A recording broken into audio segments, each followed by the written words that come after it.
Welcome to the Saturday Slam and Jam here on the Athletic NBA Daily. On today's show, we are live in Las Vegas at Summer League with our good friend Sam Vecenie. We're going to talk about rookies. We're going to talk about sophomores and so much more.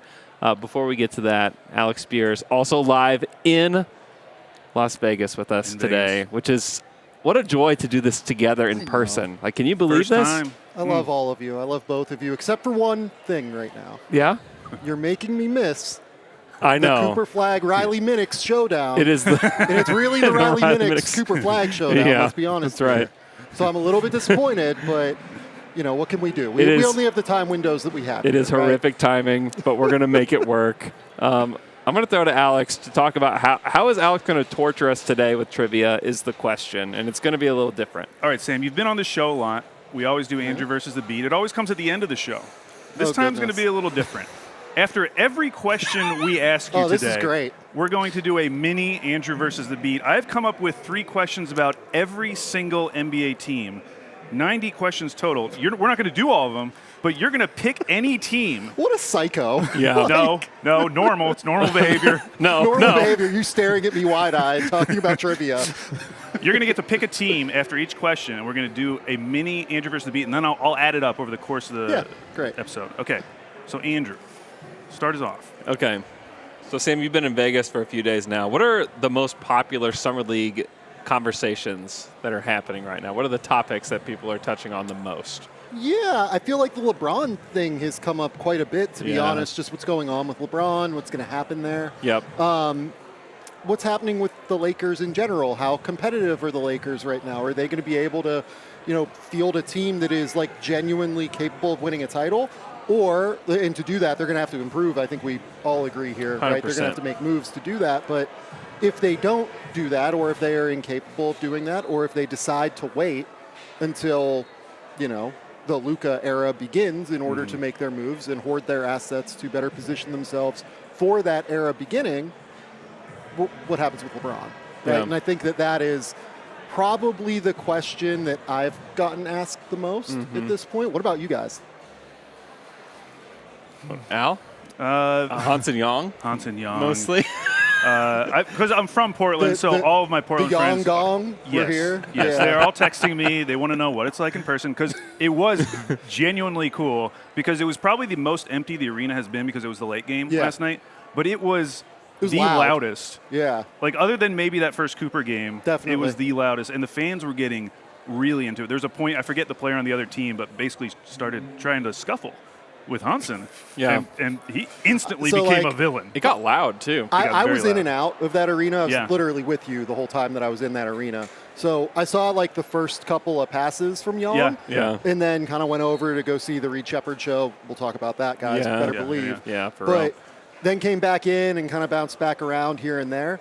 It was fun. I didn't love the way he defended, but I certainly loved the offense. I think that obviously Young has this really infectious style of play where I really think that I think you saw it with Rayon Rupert more than anything, right? And CD Sissoko to an extent. But knowing that they were going to get fed off of their cuts, right? Knowing that, okay, Young has the ball at the top of the key. He's actually looking, and he's capable of making these passes. Yeah. I think that created an infectious offensive cohesion almost that you don't see at Summer League all that often. Yeah, they did look surprisingly dominant for a Summer League team. They were they were killing the Warriors, who aren't a great Summer League team. But I do love, I know I'll get over it, Andrew. I do love the way they used him, though. Because I do feel like if you're going to go all in on someone like Hansen Young, you have to use him the way they used him. Totally agree. Which is running the offense through him. Okay, pick a team. Any team. Go Portland Trailblazers. Great choice. Wow. Great choice. Okay, would you like question 1 or 2? 2. Question number 2. Donovan Clingan had 527 rebounds this season. Okay. Who was the last Blazers rookie to have that many rebounds? To have that many rebounds. Okay, so probably not Scoot. Who would this be? That is correct. It was not Scoot. Chris Murray played a ton of minutes as a rookie, I Chris felt like. Murray. Yeah. I'm trying to think if there's one more that I can go back further. Because 500 is a lot, actually. 500 is... It's a decent amount. Yeah, that's actually a good amount. Quite a few. DeAndre Ayton? That is incorrect. No, DeAndre Ayton wasn't a rookie. I'm an idiot. Yeah. That's okay. I'm an incredible idiot. My Andrew. brain just froze. LaMarcus? Nope. Further back, Arvydas Sabonis. Is it that's true? That is true. Love it. Andrew, Tumani Kamara had 116 steals this season. Who was the last Blazer to record more than 116 steals in a season? Nick Batum? No. Sam. Last Blazer for 116 steals. 116 steals. So that's like 1.2 steals. Yeah. That's going to be... Doesn't have to be a rookie. Yeah. I mean, Denny had to come close to that. It was Bonzi Wells. Okay, that brings us to the tiebreaker. What is wrong with him? Sam. Bonzi Wells. Sam, how many dunks did Scoot Henderson have this season? You get to choose who answers first. Andrew? Andrew can answer first. 17. Higher or lower? Under. It was 11. Sam wins the first one. Back to our Let's questions. go. Oh, no, Sam, you've spent This is months. unbelievable. This is great. You've spent months watching film. You've been talking to teams and scouts, writing the draft guide. This is the first time you've gotten to see these guys play in several months. Yeah. Has there been anything that surprised you already? Like maybe a guy who looks different physically or a guy's shot that looks different? Anything like that? I don't know that he looks different. I think that more than anything, it's just a reminder of what Liam McNeely was coming into the year. Yeah. Like early in the season at Connecticut. Totally. It's just a reminder that he's healthy now and has a healthy ankle more than anything. Because if you remember, he hurt his ankle right around late December, early January in Connecticut. And we didn't get to see his fullest athleticism. It really hindered his jump shot as well. And he comes out and goes for 22, 11, and 6 assists. He's a great rebounder. We've known that throughout his high school career. He's an incredible competitor. I would say Liam is probably my answer here, if only just because it was great. It's not like new information. I do think that the year at Connecticut this year, where he had to play point guard a little bit more often and play on the ball more than he's ever had to play in his career, really kind of helped the ball skills more than anything. Like, I think it helped develop where his game is at, and he's become a little bit more than just like the floor spacer, right, that people thought he was. And this is why I had Liam like right around 20 or so. Like I actually quite like Liam and have always been a fan of his. Like his competitive character is outstanding. He's a kid that just is going to work his balls off to be able to get to whatever level he can. So more than anything, what I was excited about was it was a reminder of what a healthy Liam McNeely looks like. Yeah. Did you see the videos of him talking to the refs? The mic'd up segments? No. He kept saying, "Hey, Mr. Ref." That's amazing. Hey, Mr. Ref. Hello, sir. He said, "Hey, Mr. Ref, that's a big old boy down there." All right, Sam, choose a team. Let's go Charlotte Hornets. Wow, great. I love this. The Hornets. Oh, do you want one or two? One. Let's go. The with Hornets this time. won 19 games this season, which was their lowest total since the Bobcats went 7-59 in the 2011-2012 season. Name one team that the 11-12 Bobcats beat. Okay, so I have like a chance here. Yeah, you got a chance. Let's go with the Wizards. The Wizards. That is incorrect, Andrew. Who did the 11-12 Bobcats beat? I feel like there's always, like, these bad teams always beat a really good team. Interesting. I'm going to say the Heat. Oh, no. We were looking for Milwaukee, New York, Toronto, Orlando, Golden State, or the New Orleans Hornets. All right, Andrew. There have been only 3 Hornets to attempt 9+ threes per game for an entire season. LaMelo Ball, Brandon Miller, both last season. Okay. And this player. Who's the only other Hornet to ever attempt 9+ threes in a season? 9+ threes for a Charlotte Hornet. Getting them up. Per game, we want to mention here too. That is a lot of threes per game. There's a lot of threes. Who would this be? LaMelo, Brandon Miller, and this player. This doesn't include the Bobcats era? Sure, if you want to. Okay, so that means that it does not include the Bobcats era. Gosh, who would this be? This is absurd. Any guesses, Andrew? We don't have editing on this. Terry Rozier. Terry Rozier. Hey, honestly, it's a good answer. Very good guess. Yeah. It's wrong, but it was a very good guess. My name was Kemba Walker. Kemba Walker, another good guess. It was Devontae Graham, which means we go to sudden death again. All right. Andrew, you get first dibs on this. Okay. How many triple-doubles did LaMelo Ball have this season? You get to choose who answers first. Sam or you? Oh, wow. 7. Would you like to go higher or lower? That's way too much. I'll go under just because he didn't play enough games. It was 0. Yeah. All right. Sam, you're up 2-0. And back to questions. Why did I say 7? I don't know. Why in the world did I say 7? Okay. Sam, we're recording right now. You mentioned it already during Cooper Flagg's second game here at Summer League, happening right behind us here at Thomas & Mack. Flagg is one of the most hyped prospects in recent years, and pretty much everyone is expecting his game to immediately translate. So what are some areas of his game that you could see him potentially struggling with as a rookie? Oh, just the jumper, right? Yeah. Being able to get into his pull-ups consistently, given that he is a guy that has like a bit of a funky release coming out. Like he's cleaned it up. He's worked to clean it up, certainly, exceptionally well since the time that he was a junior at or really, I guess since he was a sophomore at Montverde more than anything. But I think that's the place where he could be a guy that's like a little bit inefficient early on. But I'm going to be honest, guys. Like, I thought he had no problems getting to his spots, really. Yeah. In that first game, he just missed shots at the end of the day. So, like, I'm not that worried about guys that come in and just miss shots, right? Like, it happens sometimes. Like, Reed Shepard, missed some shots yesterday as well. But it is what it is. You know what I mean? Like, he is. I think Cooper's going to be a real shooter at some point. Yeah. He's also 18. Yep. Like, we need to remember that a little bit. Like, he's, I think, the youngest player here at Summer League, and he's still, going to take some time, I think, to play on this level a little bit. And, like, Cooper is a guy that thrives more with not chaos that Summer League is, right? Like, chaos can be good for some guys. Chaos can be bad for some players. Like, Con Knipple is not a guy that plays in chaos, right? Like, he is a sturdy, intelligent, high-level basketball player in 5-on-5 settings that are as organized, right, or that are organized. Cooper, I think, can do a little bit of both because he's so effective in transition, particularly. But, yeah, I'm not surprised that he didn't come out and shoot wildly well in his first game. It happens. Yeah, this is a Trey Johnson environment. This is a Trey Johnson environment, man. I love Trey, though. Yeah. I mean, I've said publicly, like, the last day before the draft, I tried to move Trey up to 3 on my board. Yeah.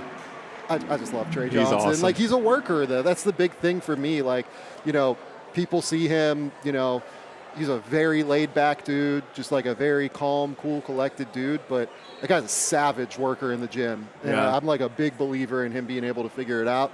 I mean, I know that he didn't intentionally throw it off Common's leg last night. It's incredible. If you haven't seen it, you have to watch it. Yeah, someone asked him about it, and he said no. He was trying to hit like a wraparound, and it hit Common's leg. But, man, that is the most disappointing thing I've ever heard, maybe. Yeah, sorry. I know, he didn't need to say it. Yeah. I mean, he should have just been like, I did it on purpose. Listen, whoever asked him did the whole world a disservice. Because I think that we all just need to believe they did Honestly, it on purpose. I was going to, like, call his agent and be like, hey, like, did he do this on purpose? And he didn't answer it. So, like, I needed to know. I needed to know, Andrew. Like, did he do this I did not need to know. Purposely? I don't know. This is like a kid finding out that, like, Santa Claus isn't real. Like, I just can't do it. You mentioned Cooper's percentages, and I was talking to Andrew about this yesterday. Owen Phillips from the F5 did an analysis looking at Summer League stats correlated to rookie season stats. Sure. And there's like no correlation between the percentages at all. But one of the things that there is a correlation between is 3-point attempts. Sure. So like the fact that Cooper's getting them up is encouraging. Yeah, totally. Okay, pick a team. We will go with the Dallas Mavericks. 1 or 2. 2. Which Maverick had his shot blocked the most this season?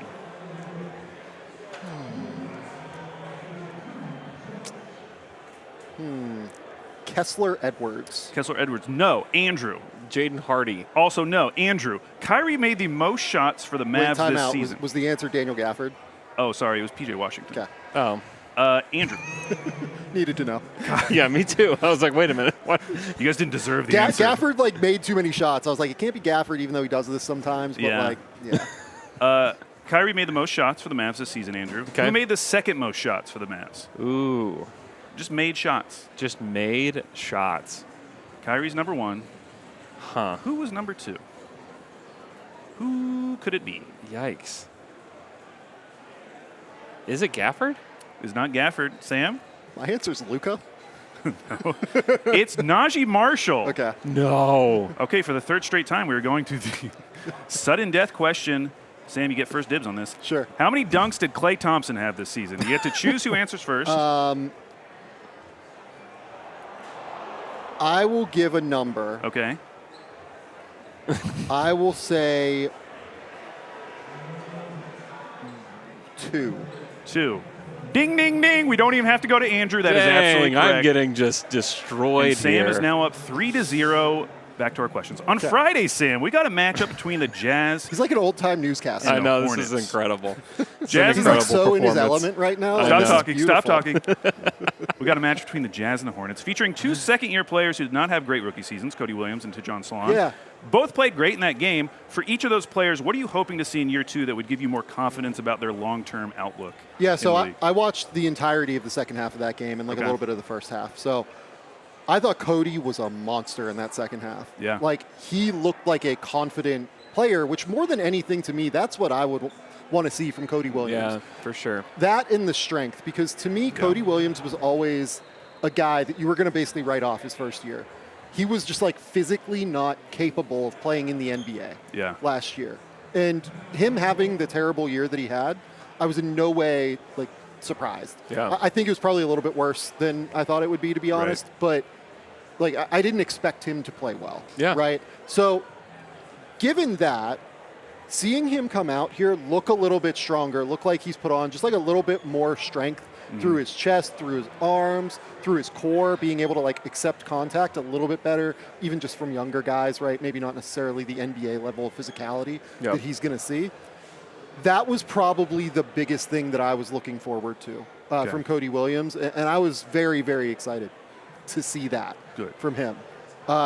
Salon, I thought Salon played okay. I know the numbers say he played like pretty well, honestly.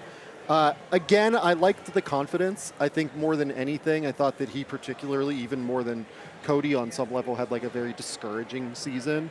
Probably. I liked the confidence. I liked that he was out there just firing from 3 when he felt like he was open. He is a kid that's never lacked that confidence, really. He has always been somebody that's willing to go and like kind of fight and battle and scratch and claw for spots. I mean, I don't know that I saw much more in terms of like, he's always just been like a play finisher, right? It was just good to see him go in and knock down shots, I guess, and play in the way that he did. I thought he missed some defensive stuff as well, which was, I mean, that game was like defense, you know, not only not optional, but like, you know, absolutely in no way, shape, or form desired, it felt like. So, you know, it's hard to like really sit here and complain in that way. But yeah, no, I thought that Salon looked okay. Great answer. Team. Okay, so we will go with the Utah Jazz. The Utah Jazz. 1 or 2? 2. There have been 5 Jazz players who have taken at least 500 threes in a season. Keontae George, Lauri Markkanen, Donovan Mitchell, Jordan Clarkson, and this player. 500 threes in a season is a lot. Attempts. That is a lot of attempts. Didn't have to make them. That is, I'm just like trying to do math in my head. That is a lot of attempts. That's a lot of attempts. I'm trying to do the math. I can't even do it. Let me make sure this guy it's like played 6.5 attempts a game. Okay. Man, I don't think this guy took that many attempts, though, is the problem. Okay, I'm letting you know now this is an unfair question. But go ahead, give it a shot. I mean, my first name that came to mind is Royce O'Neal. That's a good question. Or no, it's not. It's a good answer. It's not the right answer, but it is a good answer. And also, I just realized it is a good question. So, Andrew, who would you guess? Who are the other? Where you say the other guys real quick again? You know who they are. Keontae George, Markkanen, Donovan Mitchell, Jordan Clarkson. This guy. Joe Ingles? No. Starts with a J. That's a good answer. Jay Crowder. Jay Crowder. Jay Crowder. Andrew, who led the Jazz in total assists this season? Oh. In total assists this season? Yeah, you shouldn't have made that sound. Collier? It was Isaiah Collier. Andrew gets on the board. Finally. That's my fault for picking one. I had the choice. Yeah. You got the answer. All right, back to questions. Andrew. Back to questions. So, okay, the best thing that you can hear about your team here in Summer League is that you have a second-year player that's, quote-unquote, too good for Summer League. Sure. Do you have some examples of second-year guys this year that are too good for Summer League? Reed Shepherd last night was laughable, guys. Yeah. Like, I went in for the second half. Yeah. And I was like, kind of with some of the Rockets guys, and I was standing behind Fred VanVleet. I mean, the level to which he's thinking the game differently than everybody else out here in terms of his passing, in terms of his decision-making, the confidence to go out and make plays. Yeah. It's just totally different. Yeah. The hand-eye coordination, I thought he was more physical at the point of attack and, like, being willing to disrupt guys. Like, that was last year the most disappointing thing about Reed. Like, it just felt like he didn't meet the, like, physical standard that you have to meet to be willing to, like, absorb contact at the point of attack defensively, right? And I think that's probably why at the end of the day, like, Ime didn't feel great about playing him, right? So the willingness to do that, I think he had, like, 4 steals and 3 blocks or something absurd in that game. But then just the confidence, like, to come out in the third quarter and just drop 15 like it was nothing and, like, truly made some utterly ridiculous shots in that third quarter. Reed, and again, like, he had 4 assists or 3 assists or something. He could have had 10 very easily. It's just he made more high-level passes in terms of seeing the court, like cross-corner kickouts, like little wraparounds to the wing, like up from underneath the basket. Like, it was absurd. Like, he just looked like he was totally on a different level than the other point guards. What are your expectations for how the Rockets are going to use him this season? I expect him to be the backup point guard this year behind Fred and play 15 to 20 minutes a night. And if he does that, I would imagine that they will look into moving Fred next summer.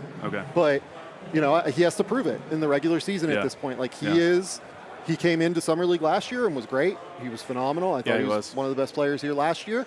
And then it didn't translate to the regular season because he wasn't quite ready for the physicality yet. This year, he needs to continue to get stronger, needs to embrace that physicality, that willingness to, you know, take bumps and actually absorb them and play with that aggression because the skill level's there. Like, we all know, elite level shooter, elite level passer, elite level playmaker. It's all there. It's just going to be whether or not he can play there physically. It's a great answer. Anyone else? AJ Mitchell, I mean, just looks awesome. Like, I'm just playing. Little pandering here. Crowd, little pandering here. That's okay. I can't believe AJ Mitchell's still playing. Honestly, like, he's done enough at this point. I wonder if he'll play today. He might not play today. Like, I will say, some of the passing reads for AJ, like, haven't been great. So I can see a world where they go, okay, it might be valuable for him to continue to get reps just to see those things. But also, I'd imagine they want to continue to let Topic get even more reps, right, to run the show. So it'll be kind of a moving target, I think. All right, Sam, pick a team, any team, except the ones you've picked. Yeah, let's go with the Cleveland Cavaliers. Oh, the Cleveland Cavaliers. Tricked you that time, didn't I? Andrew, you're going to start this time. Okay. 1 or 2? Number 1. Question number 1. The Cavs won 64 games this season, their most wins in franchise history since the 08-09 season.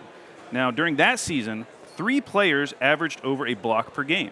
LeBron, Zydrunas Ilgauskas, and this player. Oh, my. 08-09 Cavaliers. 08-09 Cavaliers. Was Ben Wallace on that team? Oh, that Andrew. was my guess, too. Andrew's on the board. Okay, this could be our first Andrew's good been one. on the board. He got one last time, No, too. but I mean, like, you guys actually got one of the normal questions, right? All right, Sam. Evan Mobley made all-defensive first team this season. Yeah. Who was the last Cav, other than LeBron, to make an all-defensive team? Ooh. I mean, Evan Mobley. Well, okay, other than him as well. I thought that was implied. But, yes, other than Evan Mobley and LeBron, who was the last Cav to make an all-defense team? Okay, let's think this through a little bit. Yeah. So, great Cavaliers defenders. No.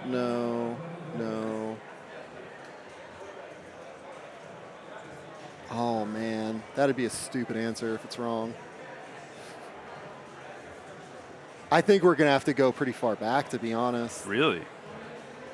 How far back? Really? You want me to tell you how long they've been a franchise? I mean, the name that came to my mind immediately was Alonzo G. Okay. Wow. Because he was really good in some of the bad Cavs years, but I don't think that's right. There's just no way he made an all-defense team. Oh, man. Huh. I mean, is this Ilgauskas? It is not And that means Andrew wins. It is now 3-2. The answer was, do you know? No. Anderson Varejao. Oh, yeah, he did. That's right. That same, the 08-09 season. Yeah. Andy V. Yeah. Okay. Wow. Was that the first time I didn't have to go to the tiebreaker question? I believe that's How correct. Nice. How nice. I just want to take a look at the Alonzo G basketball reference page. I did just real quick. look at it just to make sure, because you did sound a little confident. G. No, I didn't sound confident at all. No, didn't even get any votes. Damn. Sam, the Wizards have one of the deepest Summer League rosters in terms of first-round talent. They had 7 first-rounders from the last 2 drafts play in their first Summer League game against the Suns, and that's not even counting Cam Whitmore. Can you believe that? Now, last time we talked to you, we asked you about how all these Brooklyn Nets first-rounders are going to fit together. What are your thoughts on this current collection of Wizards first-rounders and how they might fit together? Okay, so I just want to note here from the jump. Yes. It felt fairly concerning to me that essentially the Wizards' regular season roster, outside of Middleton and CJ McCollum, both of whom are very good. Yeah. Both of whom, we don't know if they're going to be there the whole year. Right. And Marcus Smart, I guess. We don't know if he'll be there, the whole year, past a few days from now. Who knows, right? Yeah.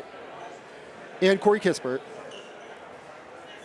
went out and lost by 20 to a Suns Summer League team that, look, Ryan Dunn played great. Yeah. Kobe Brea looked awesome for a rookie. He was very good. He looked great cutting and doing everything, but Khalif Battle played 14 minutes. I don't even know if he's a EuroLeague guy. It's not a stacked roster. Yeah, maybe Boogie Ellis is a EuroLeague guy at some point. I don't think Moses Wood is a EuroLeague guy at some point. Yeah. It's not the best group with the Suns, right? It felt worrisome to me that happened. Mm-hmm. And I think more than anything, what I'm worried about is just the collection of talent all being kind of stacked onto the wing a little bit. Yeah. You have Keyshawn George and Trey Johnson, both of whom played great yesterday. Yeah, right. Keyshawn was awesome. No notes, no concerns. They played awesome yesterday. You have Will Riley, just very skinny. This year's probably going to be a G League year for him, in all honesty. You have Cam Whitmore, who you just mentioned. He's definitely going to come in and expect to play. Yeah. It's a lot of guys kind of fighting for the same roles, and then, oh, by the way, Chris Middleton's going to play. Corey Kispert's going to play, right? So you have a lot of these dudes, A.J. Johnson. I know people want to, try and say that he can be a point guard. He's not a point guard. He's an off guard more than anything. So there's just not a lot of room there for everybody. So I'm worried that they're going to be able to get everybody the kind of action that they want to get them. I can't remember if I asked you this question yesterday or not, but they drafted Jameer Watkins 40th overall this year. Yeah. They currently have 17 players you told me on their roster right now, right? Mm-hmm. What do you think Jameer Watkins ranks in terms of age on their roster right now? Oh, gosh. Great trivia. It's a great trivia question that I was very Sam's taken over. This is my trivia section now. Very unprepared for. I don't know much about Jameer Watkins at all, so I have no point of reference as to where he'd be. I don't know. He's the 5th. He is the 6th oldest player on the Washington Wizards right now, behind, I think it's Middleton, Marcus Smart, Middleton, CJ McCollum, Rashawn Holmes, and Corey Kispert. Wow. He's older than all of their guys. And he was just drafted. Yeah, and he was just drafted. Unreal. Yeah, so that's I think the way this all fits together is reason for concern, but I guess Dylan Jones is another wing theoretically that they have to worry about, but theoretically. Yeah, sorry guys, but no, we're good. We're good. Yeah. It just kind of is what it is. And then they even went out and got Jonathan Pierre is a sneaky, interesting two-way guy, potential guy that I kind of liked coming into the year. And he's a wing, more of a 3-4 than a true wing, but. Yeah, it's just interesting to me that they have this many bodies on the roster. Yeah. Okay, pick a team.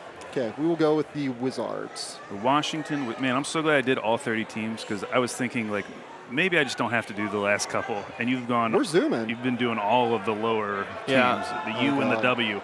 Okay, question 1 or 2? 2. Alex Speers' 165 free throw attempts as a rookie was the most for a Wizards rookie since what player?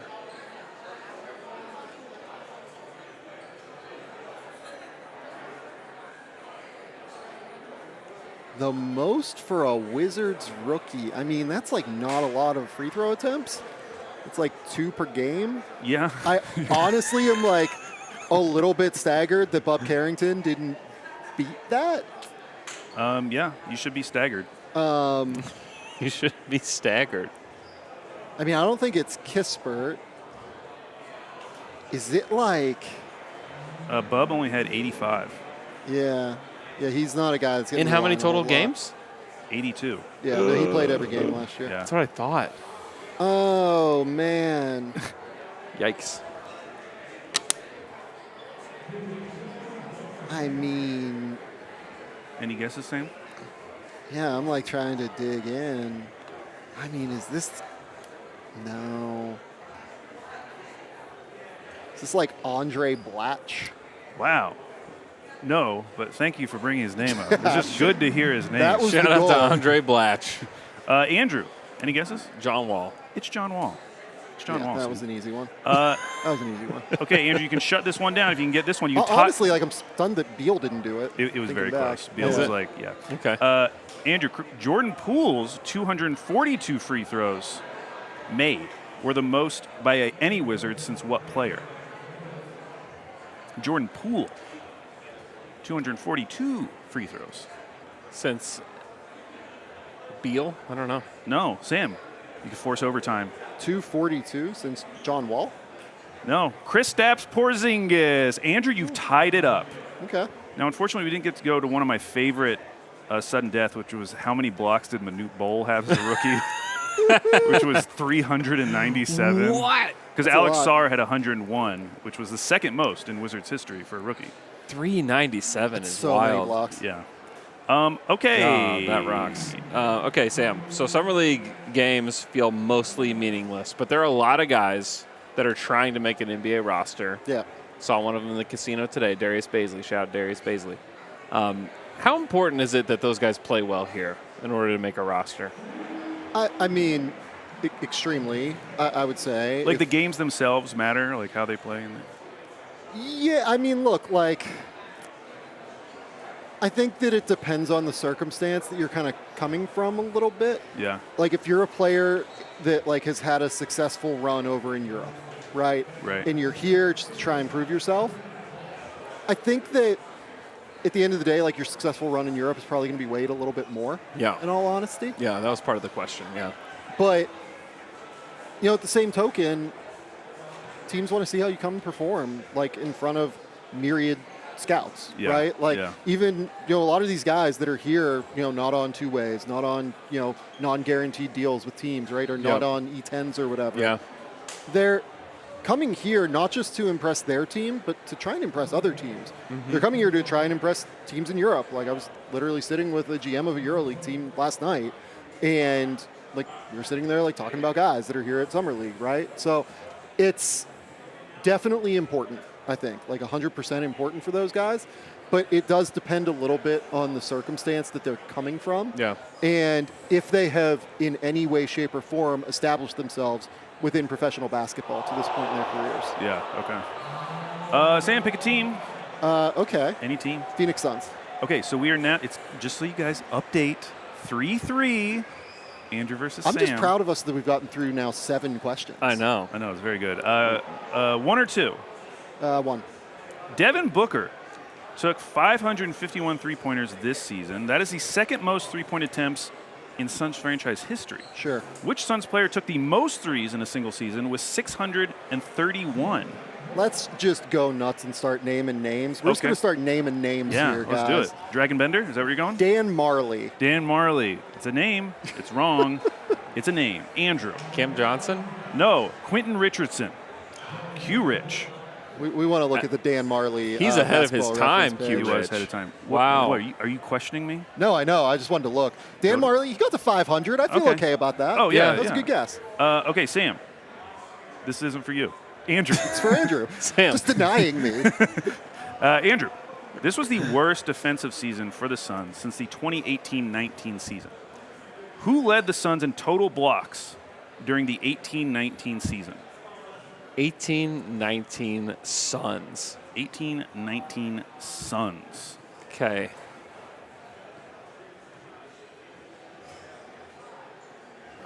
So this is the year before the bubble Suns, even though they didn't make the bubble, but you remember. Yeah. You remember. You remember what happened. We remember. It's not Ayton? It's not. Sam, you could steal it right here. I don't think this guy's still there. Marquise Chris? No. It was Rashawn Holmes. Yeah, fair enough. Okay, Yeah. Here we go. Tiebreaker. We're just naming names here, Andrew. Just That's naming the goal. names. Sam, you'll get first dibs. As long as I get a name that makes some kind of sense, I feel okay. All right? All right, Sam. How many dunks did Bol have this season? Choose two answers first. Andrew answers first. Andrew. Bol dunks. You've seen him. He's pretty tall. Yeah, he's tall. How about 16? 16. I'll Higher or say lower? over that number. He had 10, which means Andrew has taken the lead. Yes. Is now 4-3. It's a nightmare. This is a nightmare, Andrew. Back to the questions. This is for both of us, honestly. It's just sprinkled in throughout. It's just like, Hey, guys, we're trying to do an interview right here. Sam, most people seem to not take Summer League results all that seriously for the top prospects, but sometimes it's hard not to get wrapped up in a particularly good or bad game. Sure. Can you think of any examples from the past where a prospect's play in Summer League made you immediately start questioning your ranking of them? No. Never. ooh, never, ever? Not Never, really. ever. No. They came in and you were like, oh, I wish I had known that. No, not really. Like, I don't know. Like, it's just not NBA basketball. It's kind of the easiest way to phrase it. Like, it's such chaos, guys. Like, these guys come in, Yeah. and they're like getting to know their teammates. Like, they have no fucking idea who any of these, like, how any of these guys play for the most part. Like, Yeah, unless they've, yeah. like, unless it's the Wizards roster where like they're all going to play together for the most part. Like, that's kind of what was a little bit disconcerting to me last night. Right. About that Suns game, but Yeah. like, Yeah. you know, you just look, for instance, at the Phoenix Suns, right? Like, Yuri Collins, Moses Wood, C.J. Huntley, Boogie Ellis, Khalif Battle. Like, none of those guys are going to be on the Suns roster. Maybe some of those guys are on the G League team. Yeah. But, like, I don't know. Any of these guys are going to be two-ways even for the Suns, right? So maybe Yeah. C.J. Huntley. I think Huntley is signed to a two-way, honestly. But, like, it's just not real life. What about where a guy has played really well that other people were down on, but you were high on, and you're like, see? Yeah, you ever do that? You ever strut See? around the concourse at the Thomas and Mack Center? Hey, did you see that I'm guy? not really a strutter, No? as you guys know. Yeah, I mean, like, not really. Not really, I think is the answer. Okay. Well, in that case, pick a team. Let's go with the Indiana Pacers. Indiana Pacers. Andrew, question 1 or 2. Number 1. Which Pacer had their shot blocked the most this season? Siakam? No. Miles Turner. Is No. Benedict Mathurin. Sure, Oh, that makes also sense. makes sense. It makes That a tracks. ton of It sense. makes so much sense. That was one of the easier ones. Okay. Uh, Sam, Pascal Siakam took the most 2-point shots for the Pacers this season. Who took the second most 2-point shots for the Okay. Pacers this season? So let's stop and think here. Let's do it. Stop and think about the Pacers. Made the NBA Finals. I am still going to go Miles Turner. That is incorrect. Andrew, you could steal it right here. I was completely distracted by these kids waving behind us. Didn't hear the question. I'm not going to repeat it. It's amazing. Pascal Siakam. I don't know what the question was. Nope. He was in the question, which is really embarrassing, Oh, Andrew. no. It was TJ McConnell. That's a good answer. TJ McConnell. Oh, yeah, that makes sense for Okay. a question I don't know. We need to move on to the lightning round because we got to wrap up here. Okay, last one. How many minutes did Jahlil Okafor play for the Pacers this season? Don't you do that. I will give the number 24. Andrew? 24 total minutes? Yeah. Over? Nope, it was 3. Okay, so we are tied going into lightning round. This is amazing. All right, lightning round. Sam, based on who you are most excited to see play in Vegas, what would be your dream matchup between two Summer League teams this summer? If you were building the schedule. It's hard because so many guys have been hurt, right? Yeah, like I would have that's loved a to have seen bummer. like I would love to see VJ. I loved VJ's first game. Yes. Just the confidence, the aggression that he came out with. So sad about VJ. Yeah, like my big thing with him has always been the ability to get to his pull-up and to actually like shoot pull-ups. And seeing him take as many of those as he did, I thought was really exciting and really impressive. So probably VJ and Cooper, just given that Dylan is not playing. Yeah. It's a good one. Yeah. So if you had to place a bet on a non-Cooper Flagg player to win Rookie of the Year, who would it be? It's probably Trey Johnson, if only because I think he's going to score a lot of points. Yeah, so much opportunity. Yeah. I think the answer would be Trey Johnson to me. Okay, Sam, last question. What is more likely?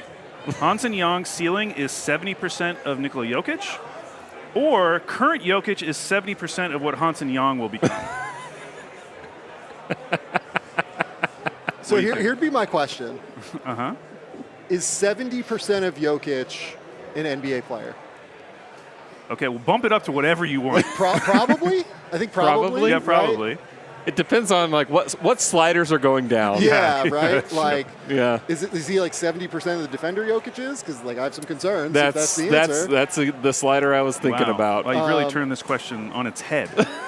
The former, that he could be 70% of Jokic, but are we talking like 45-year-old Jokic? Like could be 70% of Hansen Young at some point? Like, yeah, it's a good question. Okay, I'm going to cut this off, and you guys are tied, so we're going to do one final question. Okay, and Sam, you'll get first dibs. Are you ready? I'm ready. Okay. How many dunks did Doug McDermott have this season? 0. Andrew, would you like to go higher or lower? Higher. It was 1, which means Andrew wins the week. Andrew versus the Beat, 5-4. A crushing loss for Sam Vecenie. What a disaster. Thank you to Sam Vecenie for joining us here on the Saturday Slam and Jam here live in Las Vegas at Thomas & Mack here at NBA Summer League. We appreciate you guys listening. Be sure to leave us a 5-star review on Apple Podcasts. We'd very much appreciate that. Comment on the YouTube channel. Like and subscribe. We will talk to you guys again in 2 weeks.